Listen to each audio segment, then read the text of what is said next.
Good morning students. अभी हम continue करते हैं रिजल्ट्स ऑन बाइनोमियल कोफिशिएंट। बेटा पहला रिजल्ट मेरा क्या बोलता है बेटा, NCR plus NCR minus one is equal to N plus one C R. बेटा देखो, अगर मुझे दो बाइनोमियल कोफिशिएंट को ऐड करना है और अगर दोनों का एन सेम है और नीचे आर के बीच में एक का डिफरेंस है बेटा, तो दोनों का सम होता है एन प्लस वन। मतलब जो एन है उसमें एक को बढ़ा दो और आर में जो बढ़ा है उसको ले लो। ठीक है ना। प्रूफ देख लेते हैं। सिंपल सा प्रूफ है। अगर मैं आर एच को ओपन करूंगा तो मुझे मिलेगा N plus one factorial upon R factorial upon N plus one minus R factorial. तो बेटा ये सिंपलीफाई करने पे बेटा मेरा ये आ गया। अगर बेटा मैं एलएचएस को ओपन करूंगा तो बेटा इधर बेटा ये आएगा N factorial upon R factorial into N minus R factorial. इधर क्या आएगा बेटा, N factorial upon R minus one factorial into N minus R plus one factorial. बेटा दोनों में से कॉमन क्या निकला बेटा, ऊपर तो एन निकल गया कॉमन, नीचे बेटा दो जो छोटा है बेटा, इन दोनों में छोटा कौन बेटा, आर माइनस वन फैक्टोरियल। तो बेटा आर माइनस वन फैक्टोरियल निकल गया। इन दोनों में छोटा कौन बेटा, एन माइनस आर, तो एन माइनस वन कॉमन निकल गया। तो बेटा इधर एन पूरा निकल गया, इधर आर माइनस वन निकला, तो इधर क्या रह गया बेटा मेरे पास, आर रह गया। इधर ये पूरा निकल गया, ये पूरा निकल गया, इधर निकला बेटा एन माइनस आर, तो बेटा ये रह गया। अगर बेटा मैं दोनों का एलसीएम लूंगा तो आर से आर कट गया बेटा, ये टर्म मेरे पास बच गई। अगर बेटा वापस को सिंप्लीफाई करूंगा तो बेटा मुझे क्या मिल गया बेटा, देखो ये मिला टर्म, तो आर इससे मर्ज अप होगी, ये बन गया आर फैक्टोरियल। ये इससे मर्ज अप होगी बेटा, ये मिल गया एन माइनस आर फैक्टोरियल, और ये कितना बेटा N plus one C R होता है बेटा, equal to R H S equal to L H S. चलिए इस पे छोटे से क्वेश्चन कर लेते हैं बेटा। पहला क्वेश्चन क्या बोल रहा है, अगर आर मेरा 2 से लेके एन तक है तो मुझे फाइंड करना है बेटा, मुझे फाइंड करना है बेटा। देखो ध्यान रखना, एग्जामिनर कई बार एनसीआर की जगह इस फॉर्म में भी, इसका मतलब क्या होता है, देखो ध्यान रखना, इसका वैल्यू क्या होती है। इसका मतलब अगर मैं बात करता हूं, एन आर का मतलब होता है बेटा एनसीआर। मैंने आपको पहले भी लिखाया था ये चीज कि इसका मतलब क्या होता है बेटा, एनसीआर। ठीक है, ध्यान रखना, मिस्टेक मत कर देना। बच्चा गलती से कई बार डंडा लगा देता है, ठीक है, वो गड़बड़ हो जाती है। ठीक है ना, जो डिवाइड समझ जाता है इसको। ठीक है, ये गलती मत कर देना। हाँ, तो ये क्या हो गया बेटा, NCR plus 2 this and this. बेटा पहली बात तो यहाँ पे 2 आ गया, अगर ये 2 नहीं होता तो इजीली हो जाता, तो ब्रेकअप कर दूं। NCR plus NCR minus one plus NCR minus one plus NCR minus two. तो पहली प्रॉपर्टी क्या देखी थी बेटा मैंने, दोनों का एन सेम, क्या एन सेम है, और नीचे बेस में एक का डिफरेंस, क्या बेस में एक का डिफरेंस है। तो आंसर क्या था, दोनों का रिजल्ट क्या था बेटा, ऊपर एन में प्लस वन और नीचे जो बड़ा वो मैंने ले लिया। क्या समझ में आया, नहीं आया। सिमिलर बेटा इसमें देखें, दोनों का एन इक्वल और नीचे बेस में एक का डिफरेंस। तो अगर ये दोनों इक्वल तो n प्लस वन और बेस में जो बड़ा वो ये आ गया। अब फिर से मैं देखता हूं तो दोनों फिर से इक्वल, नीचे बेस में एक का डिफरेंस, तो आंसर कितना आ गया, n प्लस टू, एक बड़ा और नीचे बड़ा वाला। क्या सभी को समझ में आया बेटा। ये बेटा जेई का क्वेश्चन है, बिल्कुल हार्ड नहीं है। ठीक है, अगला क्वेश्चन देखते हैं बेटा। Prove that for positive integers m, n such that n greater than m। तो बेटा मुझे इस फंक्शन की वैल्यू निकालनी है। इसकी निकालनी है, इस फंक्शन की, nm plus N minus one M plus N minus two M dot dot dot N M. बेटा काम की बात, मसला क्या हुआ, देखो हमसे जो क्वेश्चन में हमारे पास जो रिजल्ट था, रिजल्ट में क्या था बेटा कि ऊपर की वैल्यू सेम होनी चाहिए और नीचे 1 का डिफरेंस होना चाहिए। ठीक है, और इधर वो उसने उल्टा कर दिया, उसने ऊपर कर दिया 1 का डिफरेंस और नीचे कर दिया सेम वैल्यू। तो आप गलती मत कर देना कि इसको उल्टा करके सॉल्व कर दो। ठीक है ना, करने का तरीका तो वही होगा। अब मुझे ये देखना है कि मैं कैसे इसको उस फॉर्म में कन्वर्ट करूं। बेटा काम की बात देखना, लास्ट में क्या पहुंच गया बेटा, ये बेटा इंपॉर्टेंट क्वेश्चन है। इस कॉन्सेप्ट पे हम बहुत सारे क्वेश्चंस को डील आउट करते हैं, जो खेल यहाँ पे होने वाला है ना, उसी खेल से मैं एक क्वेश्चन और करके दिखाऊंगा आपको। क्या करो बेटा, देखो मुझे दिख रहा है नीचे का बेस जो है वो सभी में इक्वल है। अच्छा, वैल्यू ऊपर से क्या हो रही है बेटा, मेरे पास डिक्रीज हो रही है। और बेटा जो मैंने प्रॉपर्टी पढ़ी थी वो क्या पढ़ा, अगर दोनों का सेम, ये अगर ऊपर वाला सेम तो रिजल्टेंट वैसे ये था हमारे पास, अगर ऊपर वाला सेम तो रिजल्टेंट प्लस वन होता था नहीं होता था। इसका मतलब कि अगर मैं इसको कुछ भी देखूंगा तो मुझे अगला नंबर बड़ा चाहिए। ध्यान दिया ना आपने, ये दोनों ऐड हुए तो बड़ा नंबर आया, फिर बड़ा नंबर ऐड हुआ। तो अगर मुझे सीक्वेंस में एड अप करना है तो मुझे बेटा इसको उल्टा लेना पड़ेगा। अगर ये एन, ये देखो डिक्रीज हो रहा है, तो ये एम, अगला क्या होगा एम प्लस वन, अगला क्या होगा एम प्लस टू, होगा नहीं होगा। अब खेल जो बेटा यहाँ पे इंपॉर्टेंट, देखो मैंने भी गलती की, मैंने डिवाइड कर दिया था, तो ध्यान रखना डिवाइड मत करना, आपको ऐसे ही लिखना है ये। ठीक है, काम की बात। बेटा सबसे इंपॉर्टेंट जो स्ट्राइक यहाँ पे खेला वो ये वाला किया बेटा। देखो मुझे क्या चाहिए था, मुझे चाहिए था दोनों ऊपर वाला दोनों का सेम और नीचे एक का डिफरेंस। बट प्रॉब्लम ये क्या है कि नीचे सेम है, ऊपर सेम नहीं है, ऊपर इंक्रीमेंट हो रहा है। बट एक काम की बात जो हम यहाँ पे देख सकते हैं बेटा, कि अगर मैं बोलता हूं एम दैट इज एमसीएम कितना होता है 1, अगर एमसीएम 1 होता है और m+1 CM+1 भी क्या होता है 1, तो क्या मैं इसकी जगह ये लिख सकता हूं अगर मैं इसकी जगह ये लिख सकता हूं, मतलब इसकी जगह मैं ये भी लिख सकता हूं। तो अगर मैं इसकी जगह ये लिख दूं तो देखो काम की बात देखना, क्या दोनों मुझे सेम मिले कि नहीं मिले, ऊपर वाला सेम और नीचे 1 का डिफरेंस। तो अगर ऊपर वाला सेम तो ऊपर वाले में +1 और नीचे वाले में बड़ा वाला, क्या आया नहीं आया। उसके बाद फिर से देखो, अब फिर से ऊपर वाला सेम और नीचे वाला जो बड़ा n+3। अब आगे क्या था देखो, ध्यान से देखना, ये n+1 था, देखो याद है ना क्वेश्चन में, ये m+1 m+2 और अगला m+3। तो ऐसे ये भी होगा, अगला m+3 होगा, वो इससे मर्जअप होकर n+4 बनाएगा। ऐसे बेटा सभी आपस में क्या होते रहेंगे, मर्जअप होते रहेंगे। बेटा जब ये वाला मर्जअप होगा तो मैंने कहा था ना, इससे पहले क्या जाएगा, n-1 आ जाएगा। तो मैंने कहा था जो ऊपर है उससे +1 कर दो, तो ये +1 हो गया। और नीचे बड़ा वाला ऑलवेज क्या आ रहा है, n+1 आ रहा है, m+1। तो नीचे क्या गया, m+1, क्या आया नहीं आया। तो अगर ये n हो गया, अब मैं दोनों को एडअप करूंगा, इन दोनों को। तो n में बड़ा कौन, तो दोनों में सेम, तो n+1 और नीचे बड़ा कौन, n+1। तो बेटा ये क्या आ गया बेटा मेरे पास फाइनल आंसर। क्या सभी को समझ में आया नहीं आया। बेटा देखो सेम क्वेश्चन अभी जो हमने क्वेश्चन वाला किया था, कोएफिशिएंट ऑफ x 15, याद है, यही हमारे पास आया था। तो मैंने कहा था बेटा अगर ये दोनों सेम हो तो ही प्रॉपर्टी लगेगी, बट यहाँ पे सेम नहीं है। बट मैं जानता हूं कि 16C16 और 15C15 और 16C16 आपस में क्या होंगे, इक्वल होंगे। क्यों, ये भी 1 और ये भी 1। तो अगर मैं इसको ये लिख दूं तो देखो दोनों का बेस पावर n सेम हुआ कि नहीं हुआ। और अगर दोनों का n सेम और नीचे 1 का डिफरेंस, तो ये कितना आ जाएगा बेटा, ऊपर 16 + 1 17 हो जाएगा, नीचे बड़ा वाला होगा नहीं होगा। अब देखो फिर से अभी अगले टर्म से कंबाइंड हो गया, क्या दोनों सेम, नीचे में एक डिफरेंस, तो दोनों का मर्जअप हो क्या हो गए 18C16, आगे मर्जअप होते जाएंगे। लास्ट में इधर क्या आ जाएगा बेटा, इससे पहले 29 मर्जअप होगा तो आ जाएगा 13C16, और इधर ऑलरेडी 13C15, दोनों एडअप होंगे तो जो n में +1 31 और नीचे जो बड़ा 16। बेटा वहां पे हमारा आंसर यही आया था। बट इससे क्या हो गया बेटा, थोड़ा शॉर्ट अप्रोच में हो गया। तो बेटा इससे अभी तक कितने मेथड पढ़ लिए बेटा, हमने 3 मेथड इसको करने के लिए पढ़ चुके हैं। चलिए अगले क्वेश्चन में चलते हैं। अगला क्वेश्चन क्या बोल रहा है देखिए, 15C4 plus summation i = n to 5 55 - i/c3। बेटा फिर से काम की बात, अगर पहली बात तो मैंने कहा था एग्जाम में कि जब भी एग्जाम में आपको समेशन दे दे तो पहला काम तो उसको ओपन कर दो। अगर मैं इसको ओपन करूंगा, देखो फिर से काम की बात, मैंने कहा था ना कि अगर उसको मुझे बाइनोमियल को सम करना है तो ऊपर का सेम, तो ये 50 सेम, नीचे बेस का 1 का डिफरेंस, तो 1 का डिफरेंस। तो क्या करूंगा, इस पूरे को उल्टा लिख दो। मैंने उल्टा लिख दिया, क्या लिख दिया, उल्टा लिख दिया। तो दोनों मर्जअप कितना हुआ 51C4, फिर से मर्जअप हुआ 52C4, फिर से मर्जअप हुआ 53C4, फिर से मर्जअप हुआ 54C4, फिर से मर्जअप हुआ 55C4। मेरा फाइनल आंसर। क्या सभी को समझ में आया नहीं आया। अब बात करते हैं बेटा सेकंड रिजल्ट की बात। पहला रिजल्ट तो हमने देख लिया था NCR plus NCR -1 = n+1 CR। बेटा सेकंड रिजल्ट क्या बोलता है, बहुत इंपॉर्टेंट रिजल्ट है बेटा। NCR = अगर मेरे पास NCR है तो बेटा इन दोनों को बाहर निकाल दो, डिवाइड में, किसमें, डिवाइड में n/r, और ऊपर दोनों में 1 का डिफरेंस n-1 r-1। क्या समझ में आया। दोनों की वैल्यू को बाहर निकाल दो, n और r को मैंने बाहर निकाल दिया डिवाइड के अंदर, n ऊपर r नीचे, और दोनों को 1 से डिफरेंस कर दो। देखो प्रूफ देख लेते हैं। अगर मैं RHS की बात करता हूं तो n/r ये वैल्यू होगी। बेटा मैंने इसको ओपन किया तो ये n/r, ये n फैक्टोरियल, ये r फैक्टोरियल, ये तो ये क्या बन गया n फैक्टोरियल, ये क्या बन गया r फैक्टोरियल। इधर देखना बेटा, इधर क्या होगा, n-1 - r+1 होगा, 1 से 1 करके कितना गया, तो बेटा ये एक्चुअल में क्या था बेटा, यही आ गया। इसका मतलब LHS = RHS। ठीक है, चलिए आगे बात करते हैं। अगर सिंपल से इसमें हम एग्जांपल देख लेते हैं बेटा एक, तो आपको मान लो 10C6 = a × b 8C4 दे दिया, आपसे a और b पूछा, तो क्या करूंगा, फिर से इसको पहले काम तो मुझे चाहिए 10C6, इधर क्या है 8C2, डिफरेंस कितना बेटा 2, इधर डिफरेंस कितना, काम की बात देखना है, 10 से कहां गया 8, डिफरेंस कितना गया 2, 6 से कहां गया 4, डिफरेंस कितना गया 2। इसका मतलब मुझे 2 बार ये काम करना पड़ेगा। तो पहले काम किया मैंने 10 में से 10 और 6 को निकाले, तो ये कितना आ गया, 10 और 6 को निकाले, अंदर क्या बचा, 10 से 9 बचा, इधर क्या बचा 5 बचा। क्या समझ में, अभी भी 8 नहीं हुआ, तो फिर से एक बार और कर दिया, तो इस बार 9 बाहर निकला तो ये 9 आ गया, और 5 बाहर निकला तो ये 5 आ गया, इधर क्या बचा 8C4। मैंने काटापीटी करी, मेरे पास आ गया 1 × 4। तो बेटा ए और बी का पेयर क्या बना, या फिर तो 1,3 या 3,1। क्लियर हुआ नहीं हुआ। प्रॉपर्टी थर्ड की बात करते हैं। NCA, अगर मुझे NCA = NCB दे रखा है, इसका मतलब या फिर तो A = B है, या M + B = N है, M + B = N है। देखो क्वेश्चन की बात करते हैं। अगर मान लो मुझे ये दे दिया, एग्जांपल ले ली छोटा सा, कि NCR = this, then find NCN, तो मैं जानता हूं बेटा ये दोनों इक्वल तो है नहीं, इसका मतलब A + B = N है, इसका मतलब A + B = N, इसका मतलब N कितना आ गया बेटा मेरे पास 25, 10 + 15 25, तो मुझे आंसर कितना निकाला 27C 25।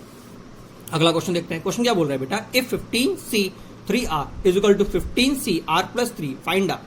पहला काम तो या फिर तो दोनों इक्वल होंगे या दोनों का सम n के बराबर होगा। अगर दोनों इक्वल है तो बेटा r मेरे पास 3/2 आया, जो कि पॉसिबल नहीं है क्योंकि मैं जानता हूं r ऑलवेज इंटीजर होता है।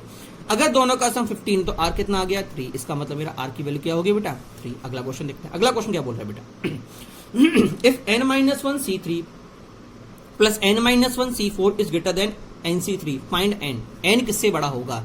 तो पहली बात तो बेटा काम की बात, क्या दोनों का बेस ऊपर वाले सेम, नीचे 1 का डिफरेंस, तो क्या होगा, ऊपर है +1 हो गया, ऊपर है +1 हो गया और नीचे क्या हो गया, नीचे बड़ा वाला, नीचे बड़ा वाला। अब बेटा देखो ये इनइक्वलिटी, ये क्या है बेटा इनइक्वलिटी है। तो एक तो इसको इधर ला के सॉल्व कर दूं, एक अप्रोच है मैं इसको इस तरह लिया हूं, ठीक है। इसके बाद जो अगला रिजल्ट है बेटा वो हमने ऑलरेडी पढ़ चुका है, बट फिर भी एक बार हम उसका प्रूफ देख लेते हैं। प्रूफ रिजल्ट क्या होता है बेटा, एनसीआर मैं इसको ऑलरेडी प्रूफ कर चुका हूं आपके लिए। एनसीआर फोर्थ रिजल्ट है बेटा ये, NCR upon NCR-1 is equal to n-r+1 upon r। इस रिजल्ट को बेटा मैं ऑलरेडी प्रूफ कर चुका हूं। तो अगर मैं इसको ध्यान से देखूं तो ये रिजल्ट आ रहा है NCR upon NCR-1 that is 3-1 4-1। तो मेरा आंसर क्या होगा n-4 प्लस 1 अपॉन 4। बेटा सिंप्लीफाई करने पे मुझे आंसर क्या मिल गया, n इज ग्रेटर देन 7। क्या सभी को समझ में आया। अगला क्वेश्चन देखिए। अगला क्वेश्चन क्या बोल रहा है बेटा, n+1c3 into 2 n+2 nc2 then find n। बेटा मेथड फर्स्ट बेटा देखो, या फिर तो आपको फॉर्मूला याद हो, देखो फॉर्मूला मैंने आपके सामने ही ड्राइव किए, तो या फिर तो आपके पास फॉर्मूला याद हो। अगर फॉर्मूला याद नहीं है तो आप सिंपल इसको एक्सपेंड करके भी कर सकते हो। मान लो मैंने इसको एक्सपेंड कर दिया इस तरह से इधर इसको एक्सपेंड किया इस तरह से, देखा ये दोनों मेरे कैंसिल आउट हो गए, 2 से 2 कट गया। और इसको मैंने लिख दिया n+1 into n factorial is equal to 3 factorial कितना होता है 6 into n factorial, n factorial से n फैक्टोरियल मेरा कट गया, मुझे क्या मिला n+1 is equal to 6, n कितना आ गया 5। मेथड बेटा फर्स्ट। मेथड सेकंड क्या बोलेगा बेटा, मेथड सेकंड बोलेगा बेटा इसमें एक का डिफरेंस और इसमें भी एक का डिफरेंस। इसका मतलब अगर मैं इसको ऊपर वाली वैल्यू नीचे वाली वैल्यू एक एक डिक्रीज कर दूं मेरा काम हो जाएगा। तो मैं इसको क्या बोलूंगा, ऊपर वाली वैल्यूज n+1 नीचे वाली 3, इधर क्या गया एक का डिक्रीमेंट, तो ये n इधर क्या रह गया 2, ये दोनों कट गए, मुझे n कितना आ गया बेटा 5। फर्स्ट अप्रोच होती, सेकंड अप्रोच ये थी। अब बेटा वापस हम अपने वही क्वेश्चन पे चलते हैं जो हमारे कोफिशिएंट वाले क्वेश्चन चल रहे थे, ठीक है। अगला क्वेश्चन देखते हैं बेटा। अगला क्वेश्चन क्या बोल रहा है बेटा, अगला क्वेश्चन मुझसे बोल रहा है question number 24, find coefficient of x to the power n in this expression. बेटा एक्सप्रेशन आपको दे दिया 2 plus x to the power n-1 plus 2 plus x to the power n-2 3 plus x plus 2 plus x to the power n-3 3 plus x square dot dot dot 3 plus x to the power n-1। बेटा फिर से काम की बात, ये क्या बन रही है, मैंने कहा ना कि बाइनोमियल के अंदर जीपी का भी एक इंपॉर्टेंट रोल होता है। अगर उसके अंदर कोफिशिएंट नहीं है तो वो क्या होती है बेटा जीपी होती है। देखो वैल्यू इसकी डिक्रीज हो रही है और दूसरी की वैल्यू इंक्रीज हो रही है। और काम की बात बेटा n-1 से इधर बेटा क्या, देखो इधर वैल्यू कहते हैं n-1 और इधर इसकी पावर कितनी है 0। देखो 2 plus x to the power क्या है 0, तो 0 से लेके n-1 टोटल टर्म कितनी हुई बेटा n टर्म। इसका मतलब इसमें ये क्या है n टर्म की जीपी है, क्या है n टर्म की जीपी है। तो कॉमन रेशियो कितना होगा second term upon first term, तो कॉमन रेशियो कितना आ गया बेटा 3x 3 plus X upon 2 plus x. तो बेटा सम कितना हो जाएगा इसका, इस पूरी सीरीज का सम। मैं जानता हूं कि अगर ये सीरीज है और अगर ये जीपी में तो उसका सम लिख सकता हूं। तो इस पूरी सीरीज का सम कितना क्या हो जाएगा बेटा, मेरे पास फॉर्मूला क्या होता है बेटा a into R to the power n, a into R to the power n -1 upon r -1। होगा नहीं होगा, तो बेटा s कितना आ गया, a कितना है बेटा 2 plus x to the power n-1 अंदर ब्रैकेट में r 3 plus X upon 2 plus x to the power n-1 upon r -1। बेटा अगर मैं इसको सिंप्लीफाई करूंगा, देखो पहली बात उसका एलसीएम गया तो ये टर्म मेरी इधर आ गई, ठीक है। इसका एलसीएम गया देखो तो 2 माइनस 3 2 माइनस ये इधर जाएगा दोनों का, तो 2 माइनस 3 1 बच्चा और एक्स एक्स कैंसिल आउट हो गया। तो मुझे क्या मिलेगा बेटा, मुझे मिलेगा 1 अपॉन 2 प्लस एक्स और इसका जो ये था डिनोमिनेटर वो नीचे आ गया। तो पहली बात तो इसको अगर मैं इससे काटूंगा तो n क्या हो गया n-1 हो गया और ये n-1 ये n-1 आपस में क्या हो गया कैंसिल हो गया। इसका मतलब बेटा मुझे पूरा सम क्या मिल गया, मुझे पूरा सम यही मिल गया। बेटा काम की बात समझना, काम की बात समझना। मैंने भी आपसे कहा था कि अगर मुझे x to the power r निकालना है किसी भी सीरीज के अंदर, थोड़ी देर पहले मैंने एक क्वेश्चन आपके सामने किया था,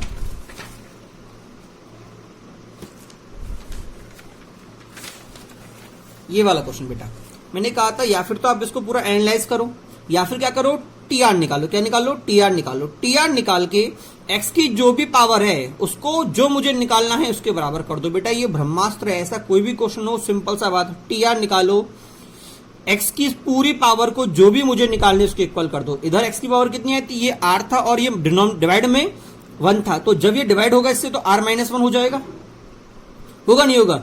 उसको मैंने क्या किया, जो मुझे चाहिए था 15 चाहिए था, मैंने उसको इक्वल कर दिया, मेरा आर निकल गया था। तो बेटा ये ब्रह्मास्त्र है। और ध्यान रखा, आपको याद है मैंने जब ये R is equal to N alpha minus M upon alpha plus beta निकाला, तो इसका भी बेसिक प्रूफ इसी के थ्रू हुआ था, याद है? तो बेटा कोई भी क्वेश्चन क्यों ना हो जहां पे आपको X to the power M पूछा हो, तो बेटा ये फंडामेंटल कॉन्सेप्ट है। क्या है? Fundamental concept. तो क्वेश्चन अगर टिपिकल हो तो बेटा इसी को अप्रोच करो, सीधे आंसर आ जाएगा, ठीक है ना? चलिए अगला क्वेश्चन की बात, इसी क्वेश्चन की बात करते हैं। तो बेटा मैं जानता हूं इसका टी आर कितना होगा? NCr 3 to the power n minus r x to the power r. इसका टी आर कितना होगा? NCr 2 to the power n minus r x to the power r. अब मुझे क्या चाहिए? कोफिशिएंट ऑफ, मुझे चाहिए कोफिशिएंट कितना होना चाहिए? आर चाहिए। तो देखो आर मेरा आ ही गया, पावर कितनी है बेटा इसकी? आर, ठीक है। तो इसका कोफिशिएंट कितना हो जाएगा बेटा? Coefficient of x to the power कितना हो जाएगा? एनसीआर दोनों में कॉमन आ गया, इधर क्या बचा? 3r माइनस एन, इधर क्या बचा? 2n minus are. क्या सभी को समझ में आया नहीं आया? कोई डाउट? चलिए अगले क्वेश्चन में चलते हैं। अगला क्वेश्चन क्या बोल रहा है बेटा? अगला क्वेश्चन बोल रहा है coefficient of x to the power 50 in 1 plus x to the power 101 minus 1 minus x plus x square to the power 100। बेटा देखो क्वेश्चन थोड़ा अच्छा है, क्योंकि बेटा ये भी बाइनोमियल और ये भी बाइनोमियल, दो बाइनोमियल का आपस में मल्टीप्लाई हो रहा है। बट प्रॉब्लम ये बाइनोमियल और ये ट्राइनोमियल, इसमें 3 टर्म है। कितनी है बेटा टर्म में? 3 टर्म है। तो या फिर तो मैं इसको भिड़ने बैठ जाऊं या थोड़ा दिमाग लड़ा लूं। अगर मैं ध्यान से देखता हूं तो देखो ये और ये एक्चुअल में एक्स क्यूब का फॉर्मूला है। एक्स क्यूब कितना होता है बेटा? 1 प्लस एक्स क्यूब कितना होता है? X 1 plus x into x square minus x plus 1। But problem क्या है बेटा? ये 101 है, ये 100 है। तो बेटा अगर मैं इसको एक टर्म को अलग हटा दूं तो इधर कितना रह जाएगा? 100 रह जाएगा। ये भी 100, ये भी 100, पावर कॉमन आ गई, तो मुझे क्या मिला? 1 plus x into 1 minus x plus x square मिलेगा। और दोनों की पावर 100 मिला नहीं मिला। और ये क्या इतना हो गया? 1 प्लस एक्स का whole cube to the power 100। क्या समझ में आया नहीं आया? और ये बेटा अब इस पे कोई पावर है क्या? नहीं है। अगर इस पे कोई पावर नहीं है बेटा, और एक फंक्शन में बाइनोमियल लग रहा है और जो उससे अदर फंक्शन मल्टीप्लाई हो रहा है उसमें कोई पावर नहीं है, तो बेटा इसको ऑलवेज मल्टीप्लाई कर दो। अगर मैं मल्टीप्लाई करूंगा तो 1 इंटू दिस ये आएगा और x इंटू दिस ये आएगा। अच्छा फिर से कॉन्सेप्ट टीआर वाला, इसका टीआर क्या होगा? 100 CR x cube to the power r, होगा नहीं होगा? अच्छा इसका टीआर कितना होगा? बेटा ये x है, तो ये x तो हर एक टर्म से मल्टीप्लाई होगा, तो उसको बाहर रख दिया। अंदर क्या है? 100 CR x cube to the power r. आया नहीं आया? तो बेटा देखो इधर x की पावर कितनी हुई? 3r। पावर कितनी हुई? 3r।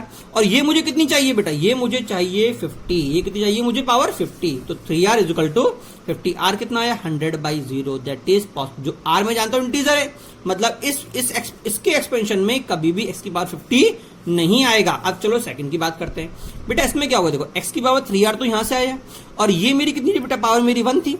अगर ये मल्टीप्लाई होंगे तो +1 होगा, तो मेरी x की पावर कितनी आ गई? 3r + 1 is equal to 50। r फिर से कितना है? 49/3, जो कि फिर से पॉसिबल नहीं है। इसका मतलब इस एक्सपेंशन के अंदर x की पावर 50 का कोई भी टर्म नहीं होगी। और अगर x की पावर 50 की कोई भी टर्म नहीं होगी, इसका मतलब कोफिशिएंट कितना होगा बेटा मेरा? 0। क्या सभी को समझ में आया नहीं आया? अगले क्वेश्चन की बात करते हैं। अगला क्वेश्चन क्या बोल रहा है? Coefficient of x to the power 0 in 1 plus x to the power n plus 1 plus 1 upon x to the power n। तो फिर से बेटा फिर से दो फंक्शन ट्राई करो उनको सिंगल में कन्वर्ट करने का। कैसे? अगर मैं एलसीएम लूंगा तो मुझे ये मिलेगा। अब देखो ये दोनों सेम, ये बंधु बाहर निकला, बाहर निकाल दिया, तो मुझे क्या मिला? x + 1 to the power n + n। मिला कि नहीं मिला? ठीक है। अगर ये मुझे मिल गया तो देखो मैं जानता हूं कि मुझे क्या मिला? मुझे ये मिल गया। तो उसका टीआर कितना होगा? पहली बात तो ये हर एक टर्म से मल्टीप्लाई होगा, तो मैंने इसको बाहर पटक दिया। अंदर क्या मिला? m + n CR x to the power m + n - r, होगा नहीं होगा? अब बेटा देखो ये टर्म जब इसे मल्टीप्लाई करूंगा तो ये डिनोमिनेटर में है, तो ऊपर जाके क्या बनेगा? -n बना देगा। तो मुझे क्या मिल जाएगा? m + n CR x to the power m + n - r, और ये माइनस क्या हो जाएगा? -n, होगा नहीं होगा? और मैं जानता हूं कि मुझे ये पूरा क्या चाहिए? मुझे चाहिए इंडिपेंडेंट ऑफ x 0, x की पावर 0। इसका मतलब ये पूरा मुझे क्या चाहिए? 0। अगर पूरा 0 चाहिए तो मतलब पूरा क्या हो जाएगा? 0। n से n कट गया बेटा, r क्या आ गया? r is equal to m। मतलब r is equal to m के लिए मतलब मुझे टर्म क्या मिलेगी बेटा? t m + 1 पे क्या मिलेगा मुझे? टर्म इंडिपेंडेंट ऑफ x मिलेगी। क्या सभी को समझ में नहीं आया? अगले क्वेश्चन की बात करते हैं। अगला क्वेश्चन क्या बोल रहा है बेटा?